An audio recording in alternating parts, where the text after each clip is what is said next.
Okay, thank you all for coming out tonight and giving us some of your time to learn a little bit about Creative Minds.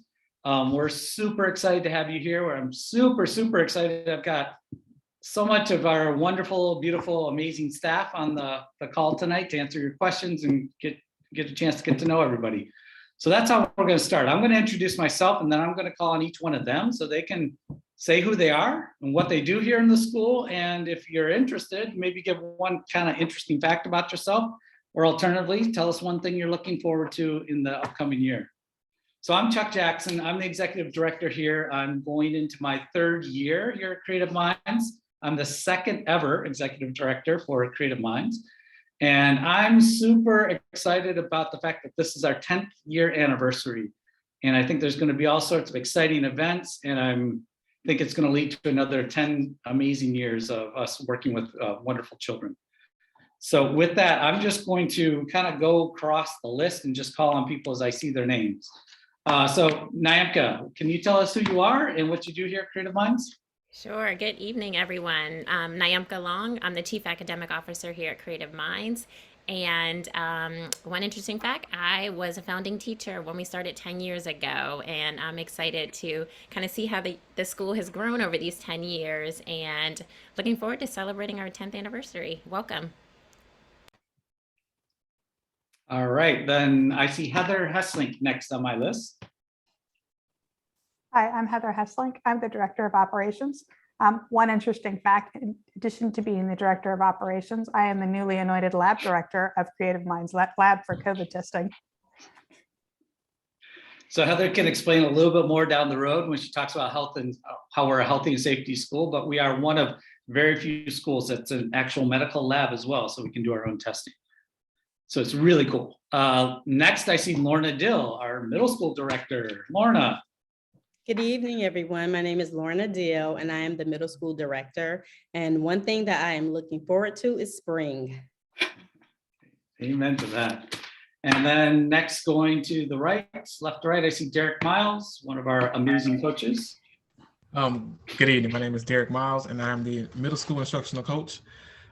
Interesting fact about me, I just moved here from Louisiana 6 months ago, and I plan on making this home for the next 20 plus years. Hopefully here at Creative Minds. Most definitely. Next, I see Jessica Curry, or Jessie Curry, as we call it. Hi, everyone. My name is Jessie Curry, and I am the lower school director for 2nd through 4th grades. And an interesting fact about me is that I grew up on a farm in Iowa with horses, cows, and sheep. Awesome. Next, we've got Sitsi Sitole. Did I get it right? You did. Thank you. Yes, I've been practicing. Have you? Perfect. My name is Tsitsi Sitole. I am the new early childhood director for grades pre-K through 1st. And an interesting fact about me is I'm from Zimbabwe and have a lot of passion for my country. Awesome. Thank you. And then I see Margaret Ward. Margaret. Good evening. Welcome, everyone. I'm Margaret Ward. I'm the Grants and Development Director for Creative Minds. I am excited about our 10th anniversary and all of the events we're going to have this year. Awesome. Me too. And then I see Dr. Emmanuel Taiwo. Emmanuel. Good evening, everyone. I'm Emmanuel Taiwo, the Director of Inclusion at CMI. One interesting fact about me, I was the special education consultant with the school for two and a half years before transitioning into this role. And we are really glad he's here. And we're going to put him on the spot and let him talk about one of the slides later on when we talk about inclusion here at Creative Minds, because it's something that makes our school very special. Real quick housekeeping matter. Please, as we're going along through the slide deck, drop your questions into the chat and address them to everyone. By putting them in the chat, everybody can see them, and we can make sure we answer everybody's questions. And if we don't get to them, we'll send out an FAQ afterwards and put it on the website. But also that way, some of you may have the same question, and it's just not the same questions over and over and over again. But also that way we can look for some common ground. We're going to let one of the folks here on the call, Heather Hesslink, is going to moderate the chat. So she may interrupt me and Nyamka and the others while we're talking to address some questions.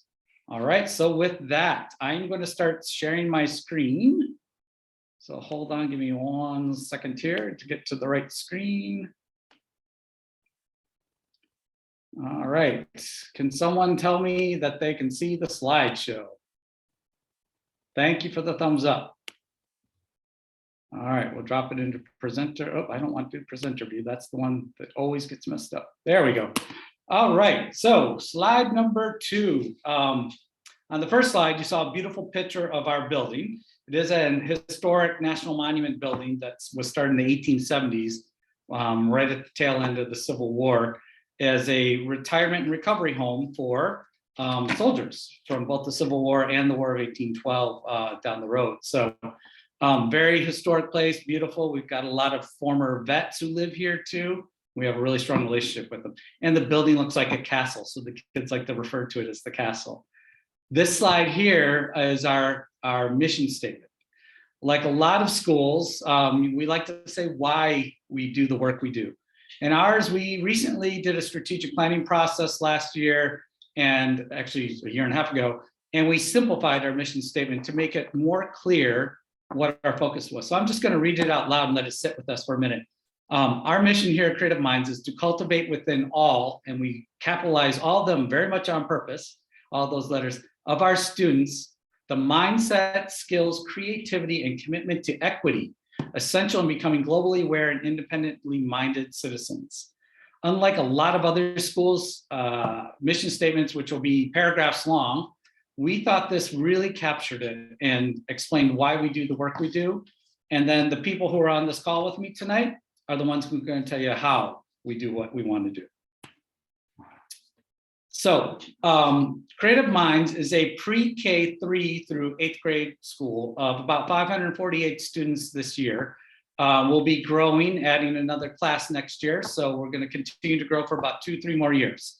Eventually to a little over 640 students. Our lower school has been recently divided into 2 divisions in an effort to give additional support to all of our teachers and to all the kids in the class.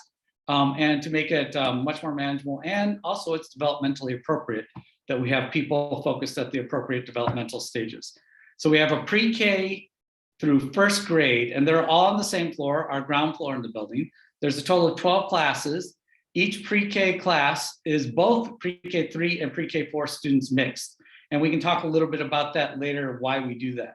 And then our elementary program is 2nd through 4th grade, and that's up on the 2nd floor where I'm currently sitting.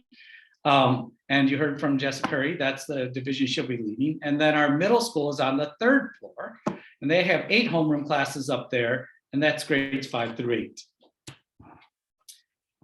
Talk a little bit about our class size. Our focus is really on a holistic approach to individualized learning. And so we focus on having very small class sizes, a large adult or teacher to student ratio. So each class has at a minimum, many have more than this, a teacher and a teaching assistant. Some will have a teacher and an inclusion teacher. Some will have a teacher, a teaching assistant, and dedicated aides. Our maximum class size is 21 students. So as you can see, that makes it a nice, small, intimate setting, and it allows for us to break out into groups and do centers in our lower school, break out into groups to do heterogeneous or homogeneous grouping, skills-based grouping, those kind of things. And we have a very small student-to-teacher ratio. It's 10-to-1 in student-teacher ratio. It's actually about 6-to-1 adults to teachers. So that includes the operations team, the admin team, and as well as our dedicated aides. So we have a lot of adults. Watch out for our precious commodities, our children. And as I mentioned, alluded to before, we're very much a student-centered approach. We focus on the whole child. In fact, as we were coming back from the pandemic and coming back in person, the one thing we talked the most about was socio-emotional learning and development, making sure our kids felt safe, that they were healthy, that they were ready to learn.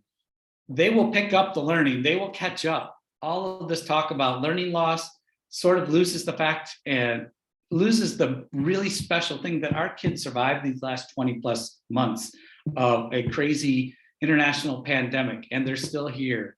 So we'll get them there academically, but let's make sure they're safe. Let's make sure they're developing emotionally. And so we talk a lot about socio-emotional development. We organize our thinking, all of our decisions are focused on those kind of things. And one of the really cool things about our international curriculum, and Nyamka is going to talk about that starting the next slide, but throughout the entire school, through all 11 grade bands, that's pre-K 3 all the way up to 8th grade, we have the same monthly personal goals. And our units wrap around those goals, and we talk about those goals. And you'll hear about our community meetings in a couple of minutes too. We'll exhibit those personal goals. So our goals for this year, and again, our curriculum's adapted around these, we are adaptable. We are communicators, we are collaborators, we are empathetic, we are thinkers, and this one's really important to me, we are resilient, and we are respectful. So that's sort of the high level approach to the school. What we're going to do now is turn it over to Nyamka, who will talk to you a little bit about our curriculum and get into some more of the details about how we teach to achieve that mission we talked about. Actually, Nyamka? it's Emmanuel next. Oh, Emmanuel, I'm sorry.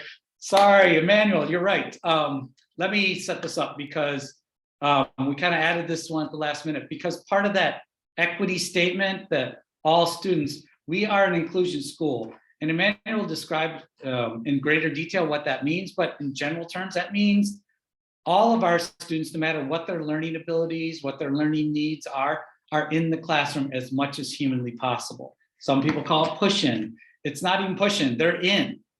And they only come out in very rare circumstances if they need special services that can't be provided in the classroom. So Emmanuel, can I turn the slide over? You can walk through what's on it and then maybe elaborate a little bit on some of these bullet points for us?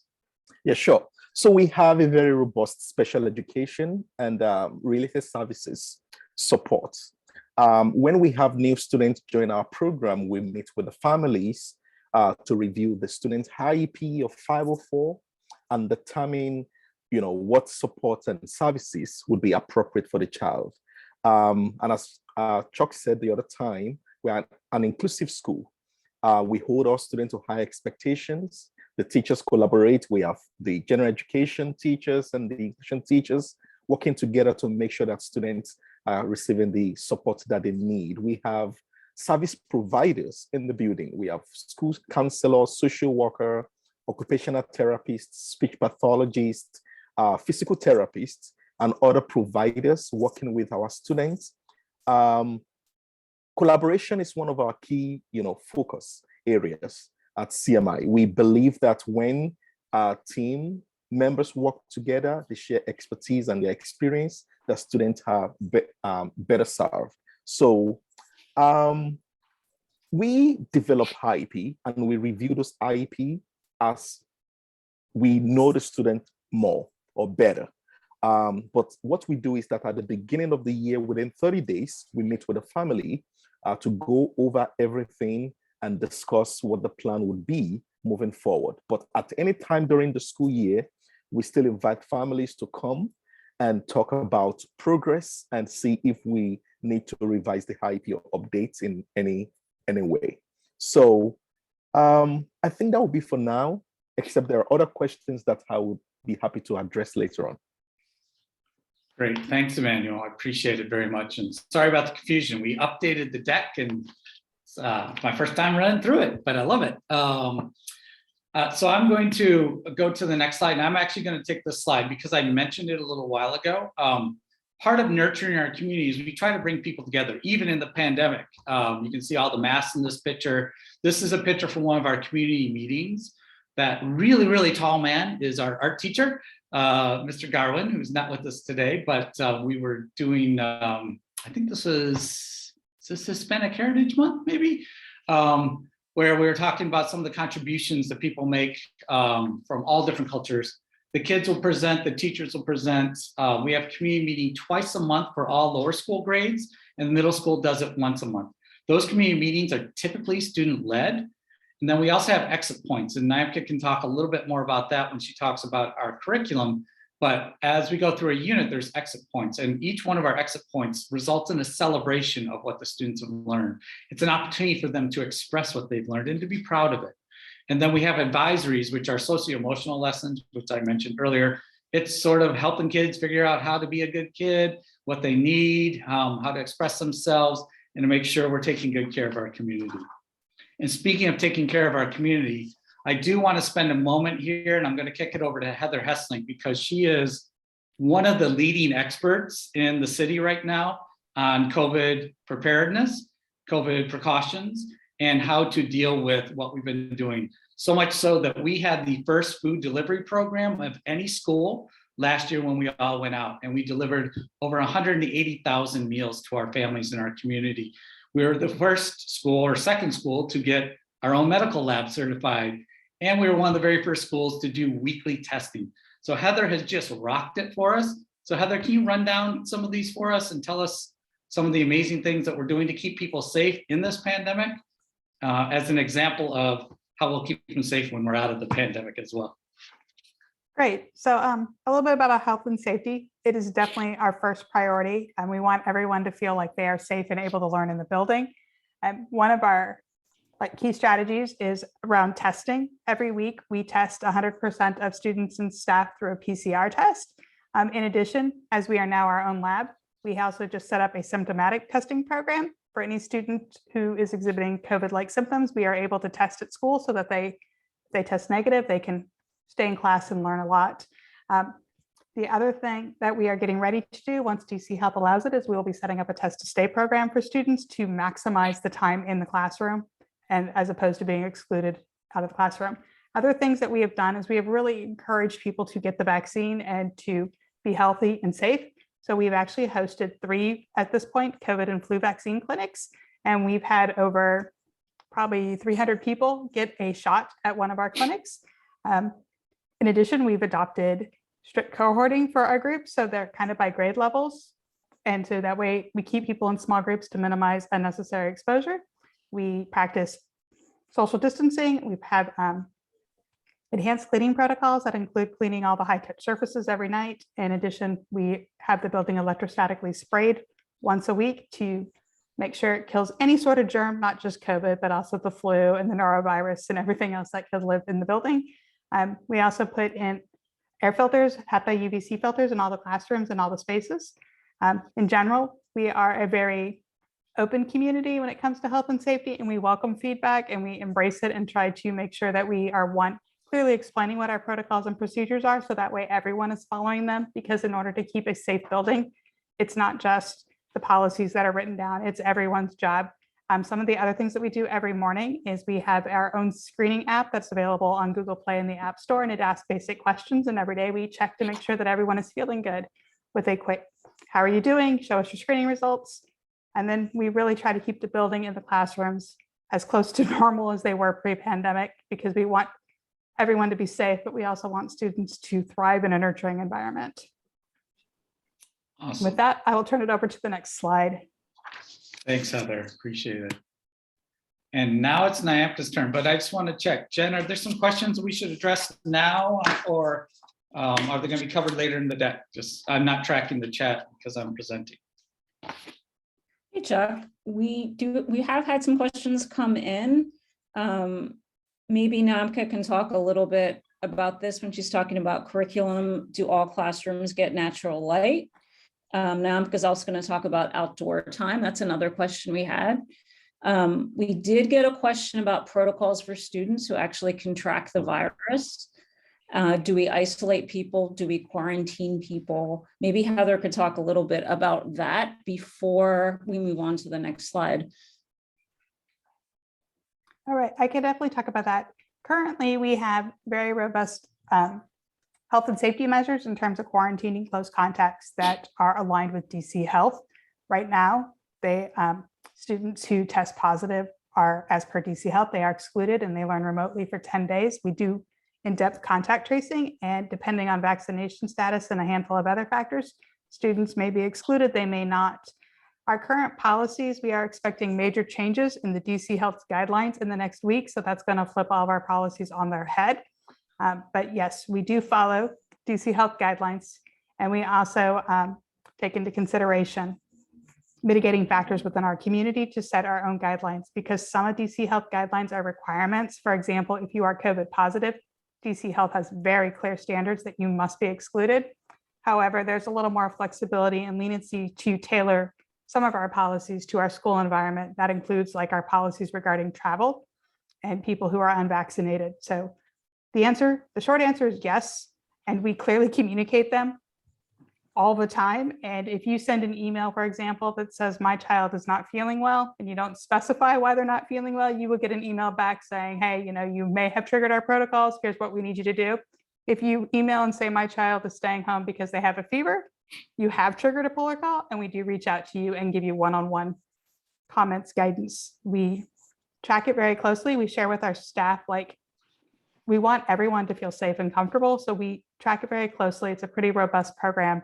And if you have specific questions, you're free to call me. When you call the school, the main line, if you dial extension 112, you will hit my office, and I will be happy to talk about health and safety with you as long as you'd like.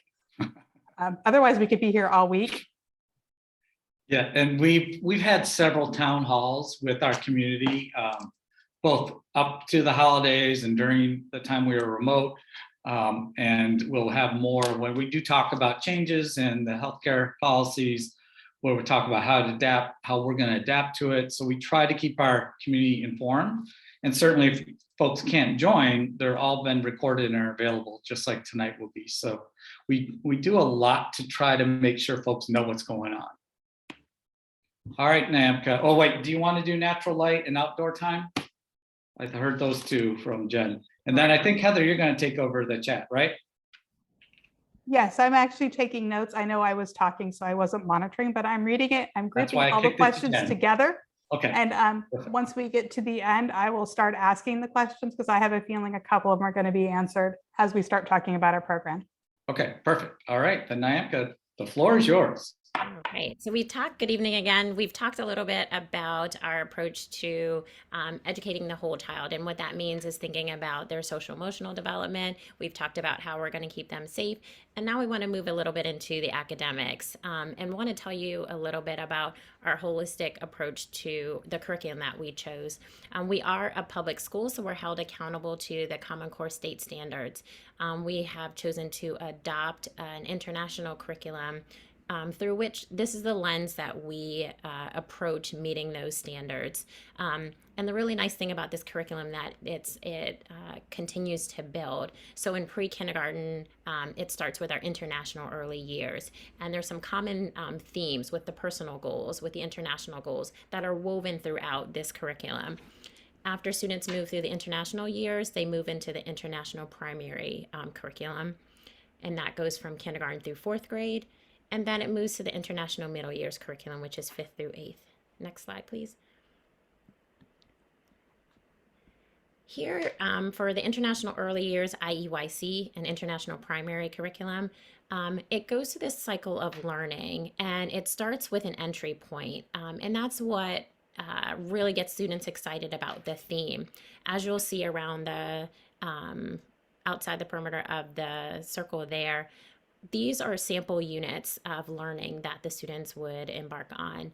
For example, Push Me, Pull You. That's a unit that is really like science related and talks about different things related to that. Young entrepreneurs, that takes into account like math.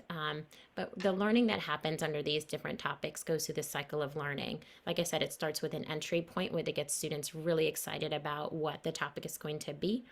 It then moves to a knowledge harvest where the teacher really starts to understand, what do the students already know about this topic? From there, the teachers are able to tailor the learning that's going to happen based on what they gain from that knowledge harvest. The next step involves explaining the theme. That's when the teachers in the room will talk through, this is what we're going to be learning with this unit. And also there's opportunities for students to kind of share what they're looking to get from the unit. So there's some autonomy and some choice in that for teachers to kind of think through. It next moves through this research, present and reflect kind of mini circle within that, where students are doing research, they're learning, they're sharing what they're learning, and kind of going through this mini circle of learning.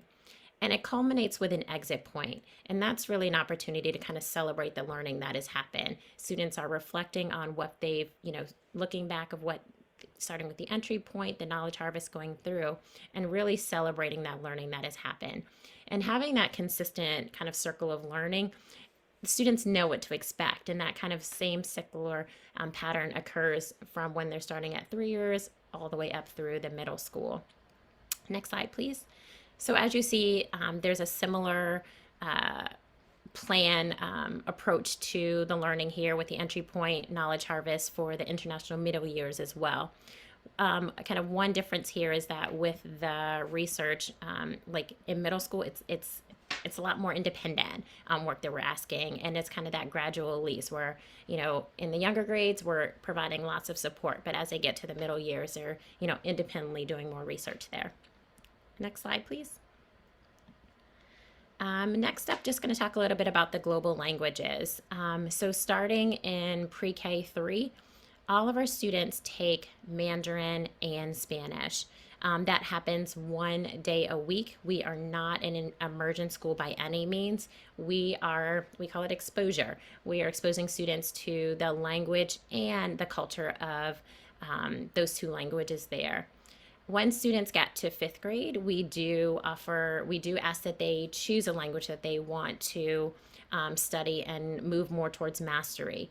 Once they get to middle school, they take the language of their choice every day so that they're able to move more towards mastery.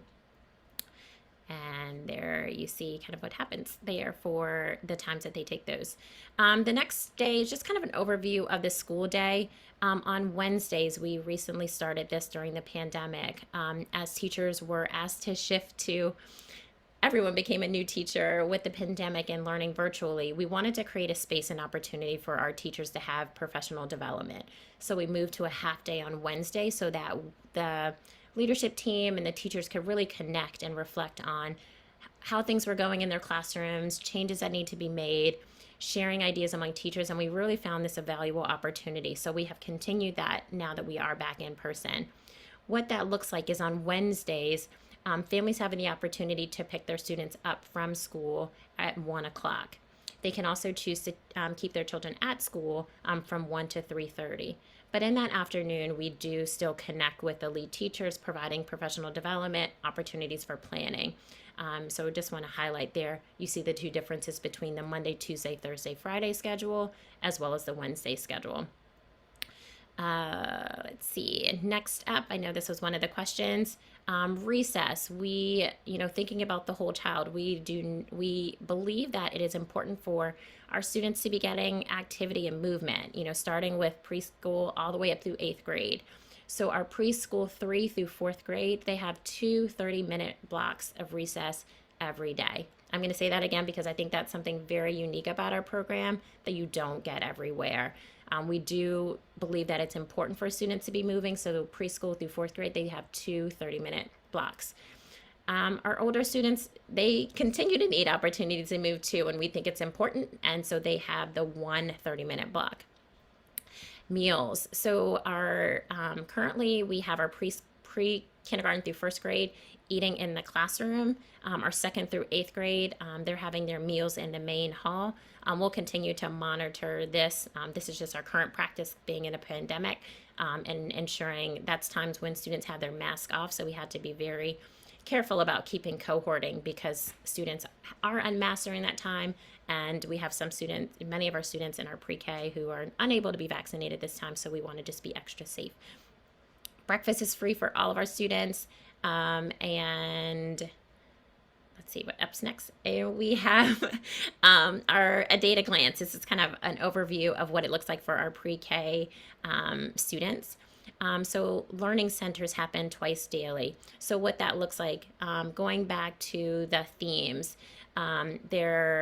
the learning that happens in those center times are geared around the theme. For example, if they're doing a unit that's all about me, they may be during the math center time, counting how many people are in your family, or, for literacy, those center times could be, thinking about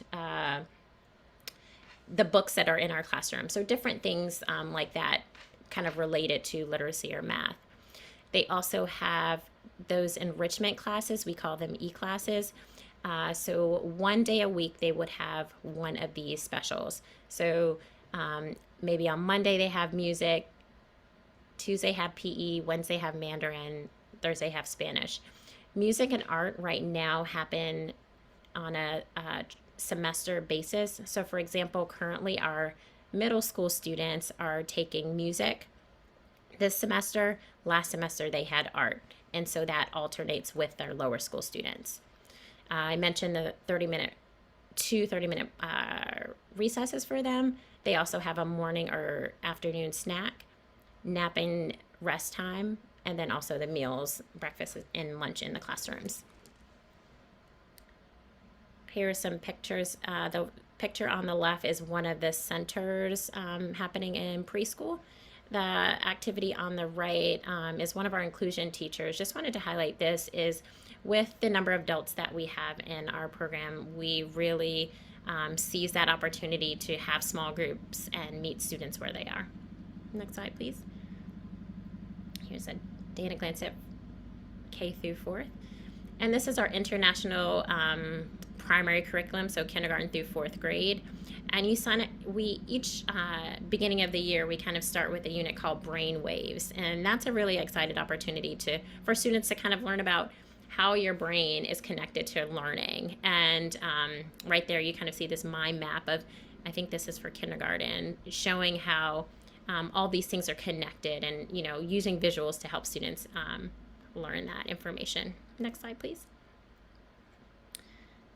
Here's just another picture. We really, you know, value literacy and getting books in students' hand and creating, you know, comfortable places for them to read and snuggle up with a book. Also really value manipulatives as, you know, helping students really develop that conceptual understanding of math. Next slide, please. Just a couple of pictures of our enrichment, starting with the left. Those are some of our xylophones for music. In the middle there, that's an art project that students are working on. And on the right is students doing some calligraphy in Mandarin class. Next slide, please. And I'm going to turn it over to Lorna, our middle school director. Thanks, Nyamka. So I'm the middle school director, and here's a typical day for a 5th grade student. So the students who come to middle school at CMI actually have a schedule similar to high school. The day starts out with the advisory, which is a social emotional learning period. Recently, the students have been working on connecting as a community. That's something that we take pride in, making sure that our students know that they have they're a part of a larger community and that they have space and place for agency, accountability. And we also use affirmations for success. And that's something that we just implemented this year. Our students take their 4 content classes. So as you can see, from 9:05 to 10, a 5th grade student would have ELA, as we call it, English Language Arts. Then they would go to math class. And then after that math class, they get kind of a E-period break. So either they do a creative arts or PE. Then they have their recess and lunch. Then they get their last 2 content areas on the schedule. You can see science and humanities. And then the last period of the day would be a Mandarin class or a Spanish class. And as Nyamka said, they select which language track they want to go into. Next slide. So on Wednesdays, we have opportunities, since we do have professional development and it's an early release day. We use this day as an intervention day. So we target the ELA, the science, the social studies, and math by having longer periods. And then the teachers give the students opportunities to work on things that they might not have done during that week or the previous week, or ask questions, or give them time to work together on projects and opportunities to ask questions. Next slide.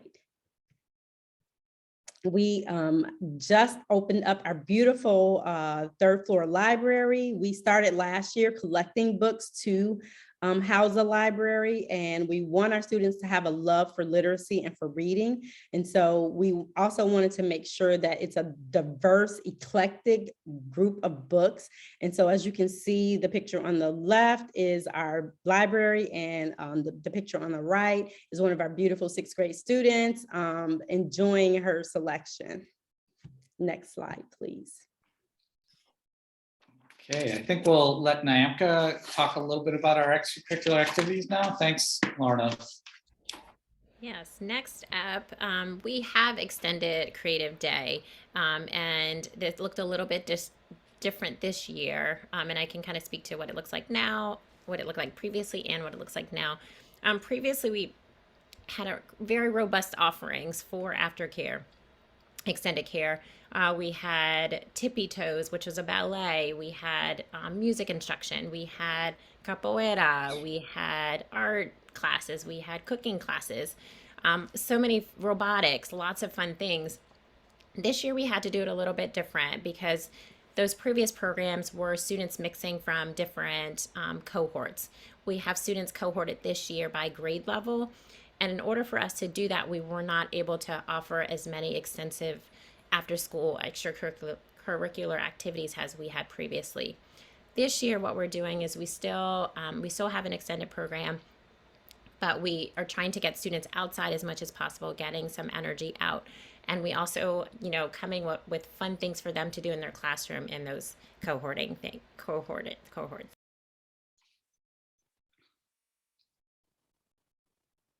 Sorry about that. And so we will continue to monitor how we're able to keep cohorts separately, but we do have this opportunity for students to have fun after school. Middle school has a student council. Lorna, did you want to add anything more about our student council for middle school?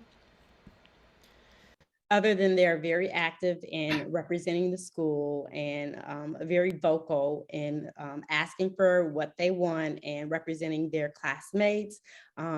This is our 3rd year in existence, and we're doing an excellent job with promoting student government.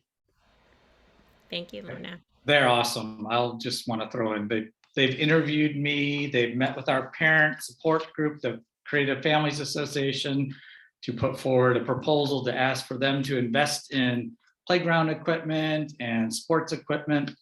And then one thing that's not on the list that we had pre-pandemic was we did have a blossoming, a very, very small, but blossoming sports program, club sports program. We had a basketball team. There's been talk of soccer. Our families have organized, I know there's a little league team and some other like recreation soccer teams through the listserv. So hopefully when we're able to be back with less restrictions, we can continue to bring some of those things back, because I know there's a lot of our staff that are chomping at the bit to start developing those programs again. All right, thank you, everybody. So I'm not going to show this tour, but I really strongly encourage people to check it out when you get a chance. And I think someone will drop it in the chat. It's also on our webpage, and it's in our, I think, our YouTube channel as well. But it's a beautiful little introduction to the school. So if you've missed something here, or you have other questions, you can go back and look at it. Or if you want to talk about it over dinner with somebody and show it to them, it was beautifully done. It shows the inside, the outside, it shows students working, it shows some of our staff working. So I just think it's a nice introduction to our school. So I strongly encourage people to check it out. And then these are just some of the last minute admin things that I want to encourage people to learn. And then we'll take your questions afterwards. But we always get asked, how many seats are you going to offer? We don't always know an exact number, except our pre-K3 class. We know every year we're going to have 3 brand new classes of pre-K3 kids. So that'll be about 60 seats, 3 classes of 20 or less. Pre-K4 through 8, it depends on how many students return. We've had a pretty high retention rate in most of our grades, so we're really encouraged by that, but we're always able to find some extra room, and we encourage people, even if you're not here for pre-K3, to get into the lottery, list us high in your choices, and we'll go from there. But just as an example of how many seats we've offered, last year during the pandemic, we offered between 2 and 15 seats per grade level. We do have preferences, sibling preferences. If a sibling's offered a spot or is already here, that ups you up on the wait list. And for our staff, one of the things we do, because a lot of our staff do live in DC and have young children, their students can be enrolled in our school as well. And this is how you apply. Again, all this information will be shared widely. It's being recorded, so you can look back on it, or you can click on it right now if you want in the chat and sign up. But here's the website. There's the application period. It closes March 1st. And in 1 month's time, we'll be given the lottery results will be released to the school, at which point we'll know who we've been matched with, who's been matched with us, and we'll start getting an idea of how many seats we have available. All right, with that, I'm going to turn it over to Heather, and you can direct the questions to the appropriate parties. Great. There are groups of questions, but there seems to be a handful where we're talking about the lottery and sibling preferences that I can probably address since my team oversees the enrollment process. Last year for pre-K3, we offered 60 seats. Of the 63 last year, about 12 went to sibling attending in pre-K3. Overall, there were about 20 of the lottery seats filled through sibling attending preferences. Other things to realize is the sibling offer preference isn't for current students. It's anybody who's on the wait list. If you have multiple children on the wait list, if one of your children gets offered a spot through the lottery process, your other children will pop to the top of the wait list. We do our best to try to offer all siblings a seat if we have space available at the same time. So the sibling offered preference, we don't really track it, like how many is it? Most people, when you're asking about siblings, you're asking about siblings of currently attending students. In pre-K last year, there were 12 overall in all grades. It was roughly 20 sibling attending preferences that were let in through the lottery, but there were a lot of sibling offered. I mean, we had families that would enroll, and if they had 5 kids, we just gave away 4 sibling offered preferences. So that's really kind of what you're asking. For the staff preference, it's actually lower than the sibling offered preference. And there's about maybe 10 or less staff children who attend the school, and not all of them are new every year through the lottery. So that would be that question that people ask. Earlier, there were a bunch of questions regarding staffing. So I'm going to pose these questions to Chuck and Nyamka. The first question was, what is the teacher attrition rate for the last school year? Oh, that's a great question. It's actually one of my favorites because it gives me a chance to brag about this amazing school.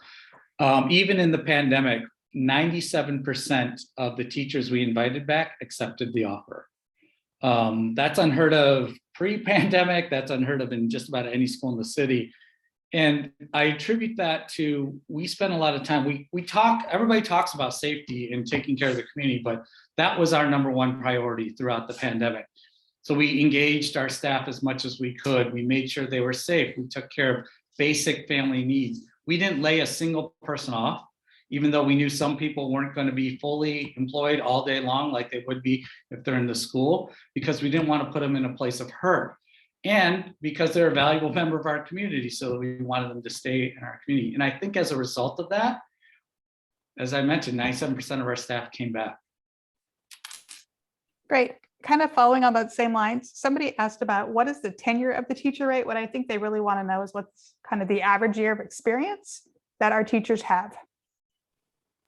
Nyamka, you want to take the first swing at this one? Sure. I would say we have a range. I think our program is very attractive to teachers who are right out of a program because of the autonomy that we offer. And then also the uniqueness of our curriculum, I think, is very attractive to new teachers. We also have some teachers who I would say the range is from 1 to, on average, I would say 6 years. We do have some teachers with more experience, but I think it would fall somewhere in that 1 to 6 range. Great. We're going to keep on with the teacher questions. Nyamka, for you. The next question is, what kind of training do we require or have of the staff? Yeah, so all of our lead teachers have a bachelor's degree. I don't know the exact percentage, but almost all of our lead teachers have teaching certificates. In addition to all of our additional staff, our inclusion teachers also have their teaching licenses. Our teaching assistants, most of them have bachelors as well. We do have a significant number of them who are seeking to become teachers themselves, which we are excited about. And also our dedicated aides have a range from high school through college. Great. I have one more question about teachers. It's more about teacher communications with parents. How do teachers and how can parents communicate about their students' progress? Sure. So this year, typically we welcome families into the building. This year, we were unable to do that. So we really encourage teachers to make themselves available to families to share, not like what's happening in the classroom through newsletters. We incorporated Parent Square, which is another way for parents to know what's happening in our community, posting things on social media, doing all things we could to keep families informed of what's happening in our building. We have this open door policy where at any time a parent can reach out and just ask how their child is doing. We do have kind of a semester term where we share report cards at 2 times of the year, but at any time families can reach out to just check in to see how their students are doing. Okay, one more question, kind of a general question about the program. Does Creative Minds is it a feeder school for any schools? We currently are not a feeder school to other schools. We do have a counselor who works with our 8th graders to help, navigate, finding a high school. We have a really cool high school fair where we invite schools around the city to meet with our students. Our counselors and our middle school directors, they also kind of get to know the students really well and help families kind of identify schools that they think that their students would do well with. And we really work and partner with families during that time because it can be overwhelming since we don't have a feeder school. Great. We have a couple other questions that are going to be grouped together. There are some questions regarding the preschool curriculum in general. So I'm going to ask one question of you and then I'll ask Sitsi a question. So the first question is kind of at the beginning of the year, how do you help preschool students adjust to coming to school for the first time? And then as part of that answer, will you please indicate our policy on potty training? Sure. So this year was really tricky because many of our 3-year-olds had never been in school. They had been through a pandemic. And so our preschool teachers really did a great job because not only had students not been in school before, but we couldn't allow the families into the building. So that created an opportunity for us to problem solve. And our teachers really rose to the occasion and really made families feel comfortable. Each morning, the teachers come out to the cars and help greet students and walk them into the building. Now we have some students who just run into the building without the teachers, but really up front is starting, really creating this warm and inviting environment where families will feel comfortable, meeting the teacher at the door and having them walk in. So that's been one way where we kind of have, I think, done a nice job of making families still feel connected, although they can't come into the building by the teachers coming out. The other thing that is through the newsletters, teachers sharing pictures of what's happening in the classroom, keeping them informed so they have a good sense of what's happening. The other question, was it potty training that you are? Yep, yeah. potty. Sure. So I want to go back to one of the slides where we mentioned in our preschool classes, we have pre-K 3 and 4-year-olds. We started doing that during the pandemic, and it worked really well. And we continued that practice for this current school year.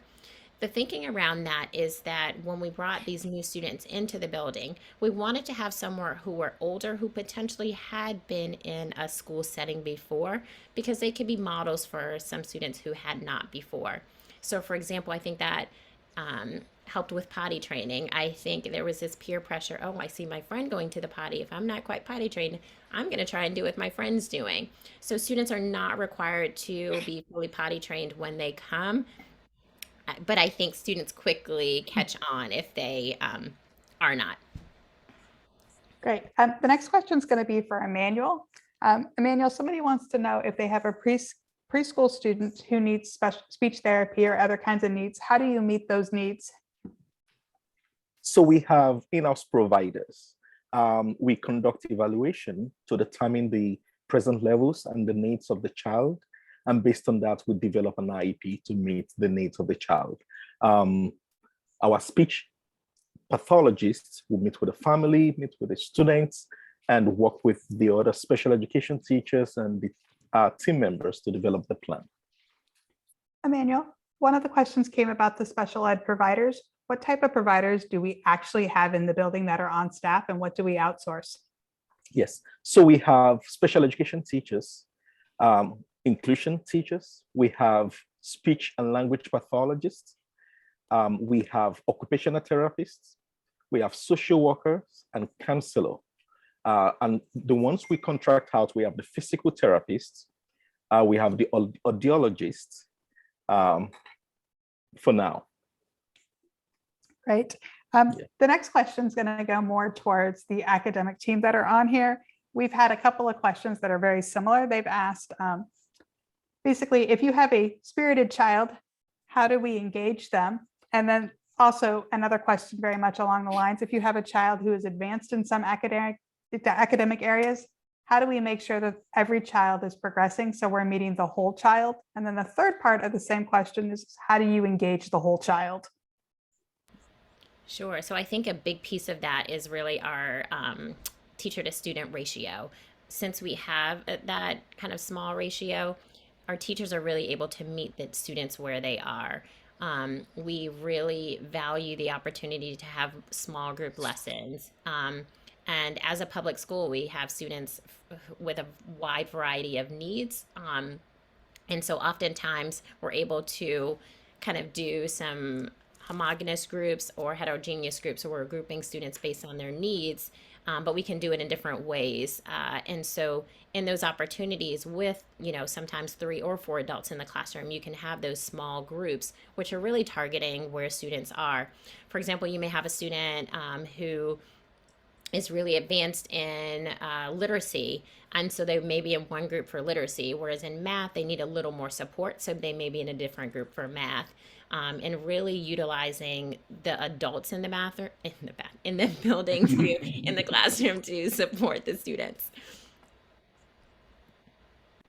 Great. For Lorna, how do you engage with a child who is free-spirited, if you will, and how do you make sure that you're addressing the needs of the whole child for the middle school? And then we'll ask the same question of somebody who works in the lower school.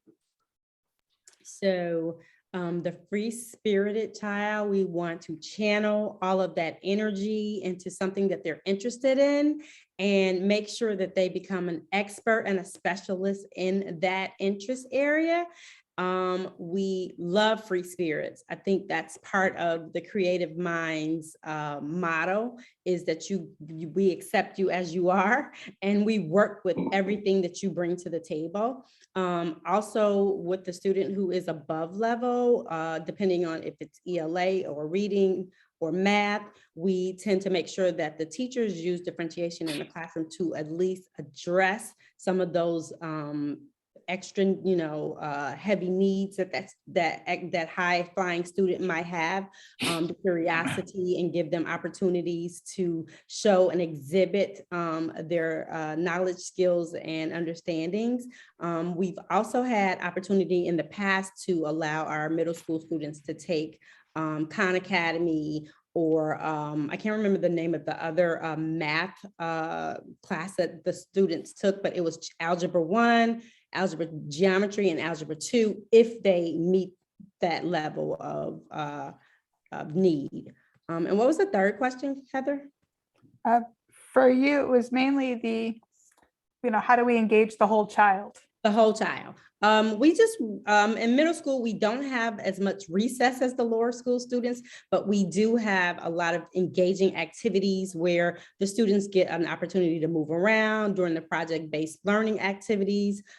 They make artifacts at the end of that learning circle that Nyamka talked about. They do presentations. And so we want to develop them so that they're prepared and ready for high school. The minute they hit 5th grade, we're working on those skills so that they're ready to take on the world. Great. Nyamka, I don't know if it'll be you or one of our new directors to discuss how do we address similar things? How do we engage the whole child in the lower school environment? I'll start, and then Jesse or Sitsi, feel free to jump in. So in the lower school, I think, how do we address that free spirit? I think we definitely embrace it. I think we want to, not stifle any energy that students have. I think we want to celebrate what each person brings. And in that, we want to be able to kind of have students kind of find their voice and find the thing that kind of continues to motivate them. And so I think we really seize that as an opportunity to learn from each other, and don't see it as a kind of a negative thing. We do have some students who we might encourage them if they need to get more movement. They might do like wall push-ups, and it's not in a way that is a negative, but we realize that students need different things, and we present opportunities for them to do what's going to help them kind of regulate or be successful in the classroom. Great. Lorna? Yeah, I had the chance to do the Frankenstein walk and the bunny hop with the student that was having a hard time sitting down in class today. An OT happened to be walking by, and she's like, come on, let's do this together. And so the three of us Frankenstein walk, which is a new thing for me. And we bunny hopped, and then he went right back into class and was cool as a cucumber. So the next questions are around middle school and the foreign language. The question is, do children actually become proficient in foreign language by the 8th grade? And what kind of testing do we do to demonstrate their proficiency? So that depends on how long the student has taken that foreign language. So if they come to us in 5th grade with no Mandarin and no Spanish, they will be ready for Mandarin 1 or Spanish 1 when they go to high school. The proficiency is has a lot to do with what the child is doing in class and the amount of interest that the student has. I also think that students have opportunities to work outside of the classroom on their foreign language skills. And so it all depends on where the child starts. And as far as the assessments are done by the language teachers. We do not have an exit exam if that's what they're getting at related to foreign language, but we do make sure that the language proficiency is moving along as they progress throughout the class. Great. We have one more sort of academic curriculum related question, and then we're going to move on to some of the other topics. The very last question, we use a program called Conscious Discipline. I'm introducing the topic. The name of the program, there was questions in the chat about how do we engage behavior issues, bullying, what is our approach? So I would like, Nyanka, if you could please talk about conscious discipline and how we apply it to the whole school. Sure. So the whole premise behind conscious discipline is really built on relationships. And it really provides an opportunity for teachers and students to get to know each other so that you can determine what those triggers are. How do we kind of sense when a student is dysregulated and needs some support in whatever it is. If we realize that behaviors are give us information. So if a student is exhibiting a behavior, it typically means something. And what we have determined is that through those relationships, we're able to better understand why the student is responding the way they are. And so we spend a lot of time with our teachers at the beginning of the school year, ongoing professional development around what are the things that we need to do to build those relationships.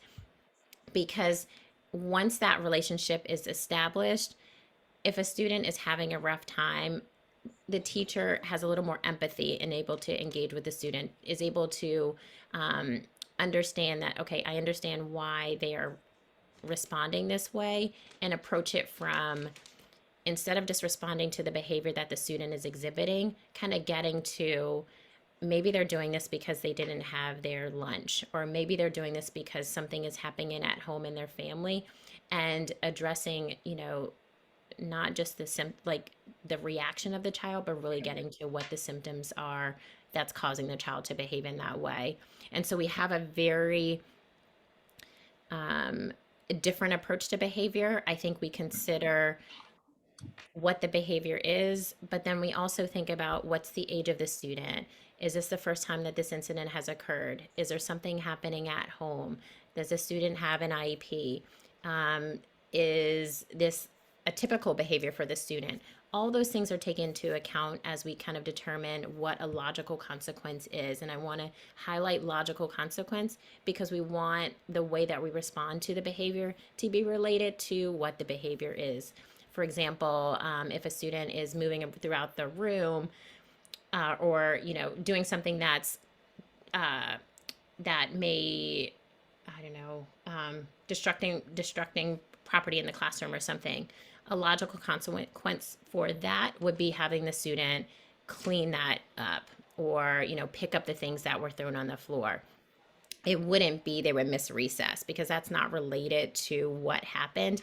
And we really want to have these logical consequences be related to the behavior that is occurring. That was a little bit long-winded, but if you have other questions, let me know. Great. The next kind of big topic that there were a lot of questions on were on aftercare. Unless Chuck, you want to take it, I can answer these questions pretty quickly. Go ahead. All right. So the first question is, do we offer before and after care? In a typical pre-pandemic year, yes, we offer before care and after care, and there is a spot for everyone who needs it. This year's been a little different due to the pandemic and social distancing. We have not offered aftercare, but we do offer, we do not offer before care, but we have not had before care, but we do offer aftercare. Aftercare, you have to pick up your child by 6 p.m. The cost varies. Typically, if you have one child and one child only and have no economic need, when we talked about the farm application, which is the free and reduced meals application, in addition to providing meals at no cost or a reduced cost, it is also used to determine the sliding scale for the before and after care. If you do not receive any sort of scholarship or discount right now for the lower grades, it's roughly $350 a month for the child. In middle school right now, this year, aftercare is free for middle school students. Currently this year only, there's been a lottery due to staffing issues for spots. As of the spring semester right now, anybody who has needed aftercare managed to get a lottery spot into aftercare. So that's kind of where the before and aftercare sits right now. The next questions were about the lighting in the school. As the director of operations, I joke that my only job is to sit in my office and make sure the toilet's flushed and the lights turn on. Fortunately, the building does look like a beautiful castle and it does have a lot of natural light. Every classroom has windows, which is beautiful for letting in light. Sometimes it's a little distracting because there's a lot of light and there's activities like construction going on outside or playground maintenance, like when the dump truck comes full of wood chips to replenish the playground. Sometimes it's distracting, especially for the little kids. Seeing the big equipment on campus doesn't happen a lot, but that would be the lighting issue in the rooms. The health and safety roundup that people asked about in terms of what it's going to look like coming in the future. I will tell you that the team is constantly considering at some point the pandemic is going to turn into an endemic, and what do we do and how do we respond? We have different strategies we are discussing and working in our head, like logically this would make sense, but until DC Health provides their final guidance or updated guidance, we have to wait for that and then every time react to that. But we are pretty much planning ahead so that our reactions are fairly quick in terms of new and updated guidance to keep the building healthy and safe. We pride ourselves on following the science and not necessarily political will or pressure. So we really do focus on what the data and what the science indicates in terms of health and safety. So that was that. Somebody also asked about school tours. We currently, with the exception of the video, are not offering school tours. However, if you have an active lottery match offer or a waitlist offer in the spring, we will definitely give you a one-on-one private tour of the building. Our registrar will host each person individually, so that way we're maintaining like health and safety. And then there's one other question about the classrooms. Do they have air purifiers? Yes, every classroom has a portable HEPA filter with a UVC light in it that is sized for the space. And then the last question about access to the campus. We are located on the Armed Forces Retirement Home, which is federal government property. It can seem a little daunting on how to get on campus. Every family is issued a parking pass, and you can also get passes for grandparents who pick up your child on a regular basis and things like that as well. The parking pass, I should call it a campus access pass, because if you walk or you ride your bike to school, you also will use that same campus access pass. But the gates are open. We have two different gates during the school hours. We use the back gate or the Harewood gate. And at other times when that gate is not open, we use the main gate, which is located on Upshur and Rock Creek Church Road. Those are kind of the basic building kind of questions. And now I have a more exciting question for Chuck. As I'm reading it, it says, Chuck, can you please share a little bit about what changes you and your team have implemented at Creative Minds during these last 3 years? Your YouTube video mentions a new first grade wing as a prototype as how the school will look like. Do you have an estimate on how long the timeline will be for the renovation? These are wonderful questions. So I'll take the facility first, and then we'll talk a little bit about some of the other changes we've made at the school in the last 3 years around academics and community building and things like that. But we did during the pandemic, we actually planned it before the pandemic we acquired 6,000 more square feet. We've got about 60 to 70,000 square feet right now for the building across the 3 floors. But we were getting really tight on space. So we built what's basically a first grade wing, and also has a beautiful lobby space. And we used all the modern technology to have sound dampening on the floor. So the floors are actually a little cushioned and reduce the sound by 15 decibels. So, kids can be running through loud school halls and can be really loud, and that can be triggering for kids and adults at times. So we tried to make sure it was calm and quiet. And you saw some pictures earlier, and I could probably flip through the deck. We have all these little reading nooks set up with really comfortable sitting, bookcases on wheels around there, matching furniture, all this kind of really exciting things. Those were designed in conjunction with an architect firm that specializes in schools. And in fact, that firm and I have gone and made some presentations about how to design for equity when you're designing school spaces. We did a conference last year, virtual, of course, but if you're interested, it's on my LinkedIn profile somewhere. It really talked about meeting the kids' needs as you're thinking about design. So that's some of the sound dampening, the good lighting, the flexible spacing, but also to make it comfortable for teachers, because we are in a National Historic building. So we have to run any change up through the Department of Defense in an office called SHPO, which is some acronym. I can't quite tell you what it means. But basically that means anything we want to do to the building, we have to get approval from historians first. So it took us about a year to do this renovation. It's beautiful. It's open public use space. So when we have our families back in, we can do coffees there, have community meetings there. And then there's some very large classrooms there and some office space. The color scheme, the wall treatments, the flooring are all the things that we hope to move into the rest of the building.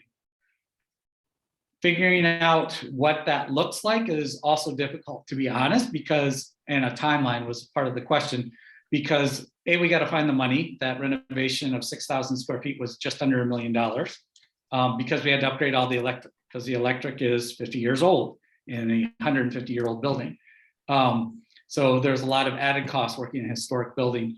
But we are currently, Craig, who's our chief operating officer, Nyamka, and I are having a lot of conversations with board members to think about expansion, think about to what extent we're going to continue to modify the school and make it more, I guess, student and user friendly. Long-winded answer. We repainted everything.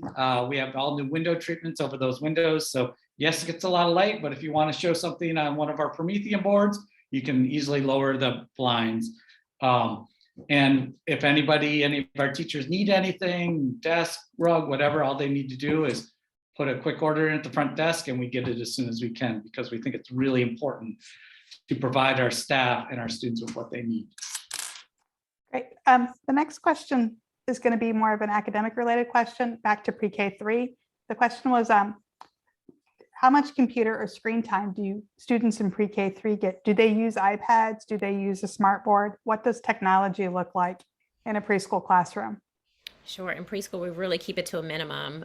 Going back to our international early years curriculum, for example, if there's something that we want to show them that they can't actually physically see, for example, like a volcano erupting, so we might, show a short video clip of that for them. But really, it's a minimum. There are no Promethean boards in the preschool classrooms. Um, and like I said, if the teachers do show something, it's for a small chunk of time. I'm thinking over the course of the week, under an hour. I think something that they do use it for is like this week where the temperature has been very cold. They might put a video on, which is a movement where the kids have to like pretend they're pushing a ball or kicking a ball or something, but it's to get them moving.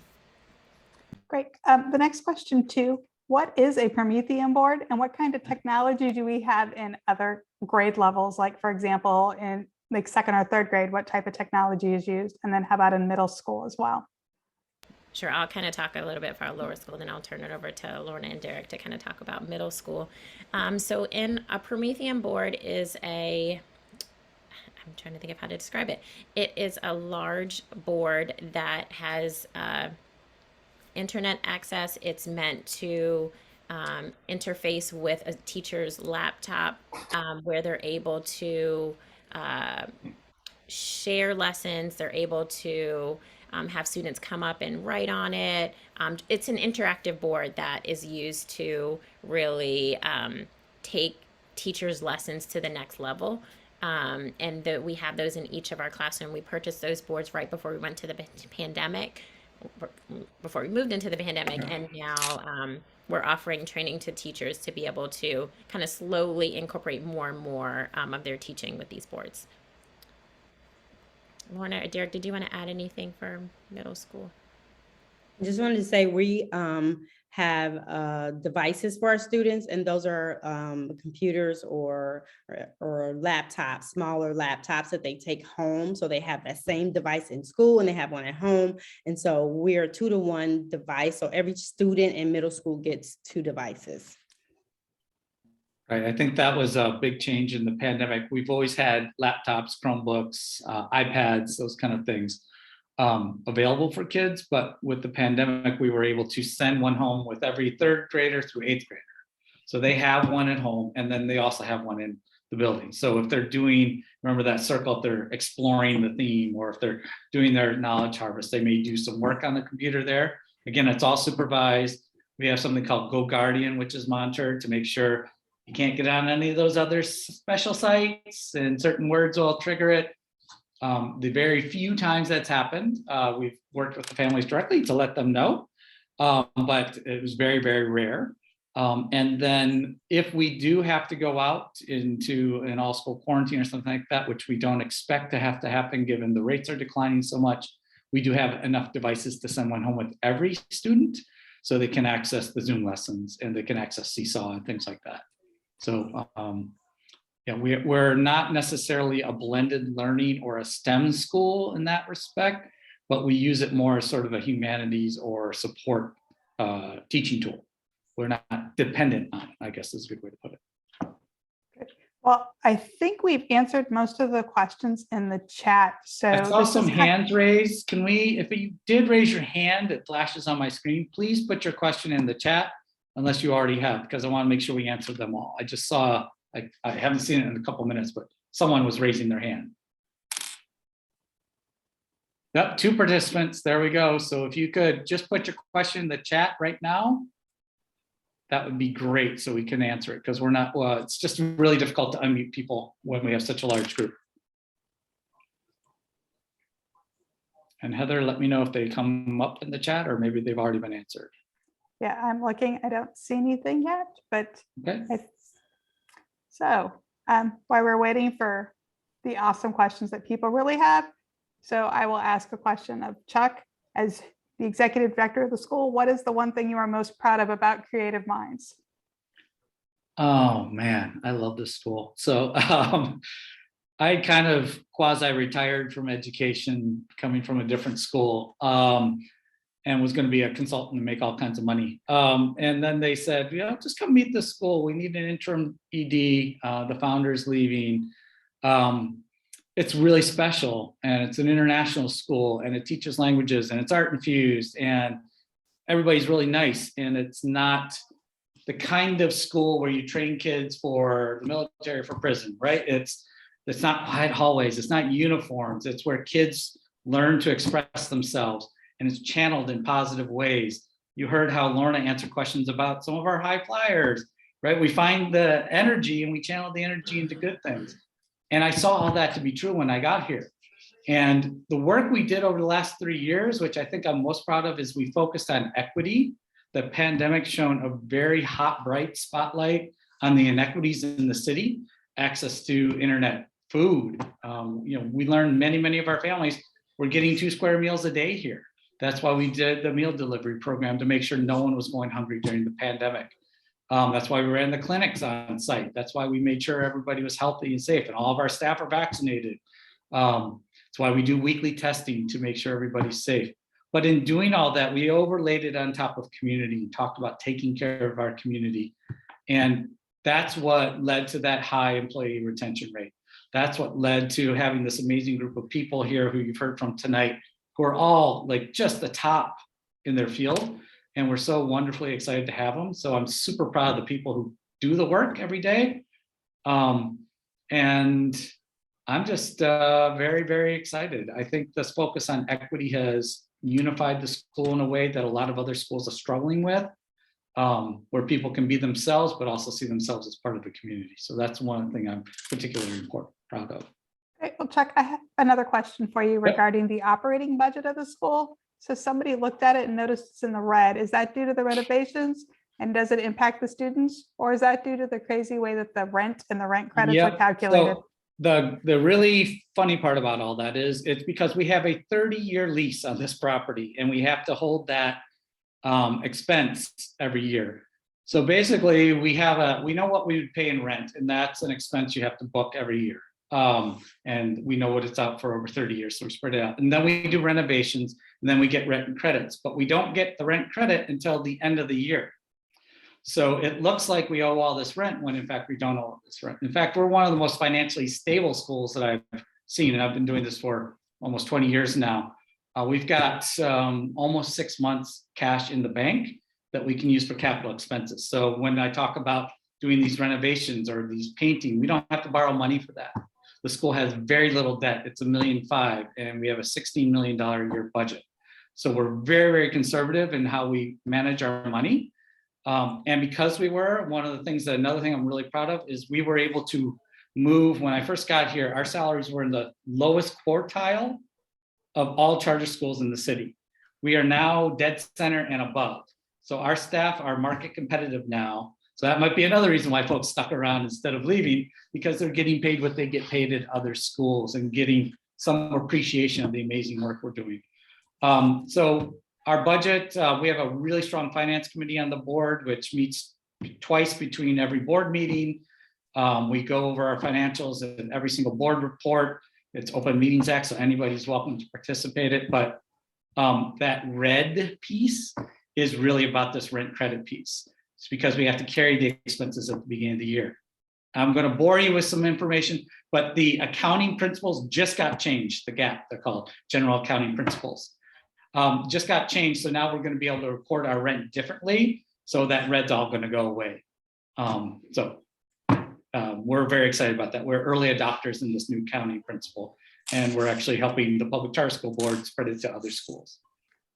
Great, thank you. So the next question is more related to SPED and IEPs. The question is very specific. Do you honor existing IEPs for new students, or do you have to create the IEP after your own assessment? Emmanuel, this one's for you and you alone. Yes, thank you. So we honor existing IEPs. So when students come with the IEPs, we review the IEP, we implement the IEP for 30 to 60 days. Then we meet with the parents to review and discuss what we've noticed. And if we need to make amendments to the IEP, we'll do that after we've implemented it for 30 to 60 days. Great. And Emmanuel, some of our parents some of our prospective parents that are on this call do not have students in school. So what exactly is an IEP? Because we keep using the term. What does IEP mean? IEP means individualized educational program. It's the plan that includes all the programs, support services that students with special needs are meant to receive in the school building. Great, thank you. Nyamka, this question's kind of the flip one, and I think we've asked it, but there still seems to be more questions about it. On the flip side, some students have special needs that require special services such as speech language pathology. On the other end, with students who are above grade level, how do we make sure that they have options for the curriculum to be challenged? I know Lorna answered the question for middle school. How do we handle students who are ahead of their peers in some programs in the lower school? Sure. So as a public school, we have students kind of across that spectrum, and we continue to see that at each of our grade levels. One way that we're able to kind of support students, no matter where they are, is with the small class sizes. Also with that is opportunities for the teachers to collaborate. For example, the fourth grade teachers have meetings with the third grade teachers, so they can kind of talk through, like, what does this look like for students in third grade? Is there kind of what comes next? And we kind of have this continuum with the curriculum where you can see what's next, whereas teachers are able to offer additional learning above what is, say, at that third grade level. So for example, if a student has already mastered what we expect at third grade, we're not going to just stop the learning and say, oh, you're good. We're going to wait till fourth grade before we kind of share this with you. We're going to continue to meet them where they are and can build on what they currently know. Great. We have one more question, and then I will hand it over to Chuck, I believe, to wrap it up at 8 o'clock. The question's about the playground. Is it open to public? Is it open to the public on weekends? Do we have plans for play date for future students? And can you arrange play dates at the playground? The campus is difficult to get on. Currently, the playground is not open to the public on weekends. Due to COVID protocols right now, we haven't had a lot of play dates for students. Typically, in previous years, before COVID hit, we did have play dates organized by our Creative Families Association, which is our parent-teacher association, that they would have on the playground. So the playground, it's sometimes hard to get on the campus, like on the weekends, because security doesn't let you on. But if we know ahead of time, and assuming the COVID protocols change, we can, through the Parent-Teacher Association, the CFA, we can get the gate open so that way there can be events that happen. Right now, due to COVID, we have not hosted any. With that, I'd like to thank everyone and pass it back over to Chuck to close us out. Great. There's just one last question just popped up, said, will this PowerPoint be on the website? Yes. In fact, this whole recording can be made available to anybody. So if you want to review it, I'm sure it was enthralling and exciting, but you're certainly welcome to look at it and share it with your friends and family.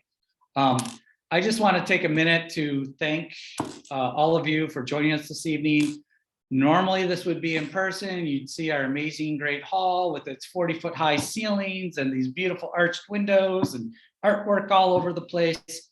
Unfortunately, this is where we are right now. So check out the tour. You'll get a chance to see some of the inside. Some more of your questions might be answered. We all absolutely love the work we do. We love the kids who we work with. And I think that comes across when you meet anybody who works here at Creative Minds. And I hope you felt that a little bit tonight. Thank you. If you have any additional questions, you can reach out at any time. You can call us, call the front desk. They will direct you to the right people. You can shoot me an email. I'm at chuck.jackson@creativemindsbcs.org. And we will get right back to you. Thank you all very much. I hope to see all of you this fall. I hope all of your wishes for this upcoming year and the things you're looking forward to become true. And I think together as a community, we're going to get through this and we're going to have an amazing next year. Okay. Thank you, everybody. We appreciate you.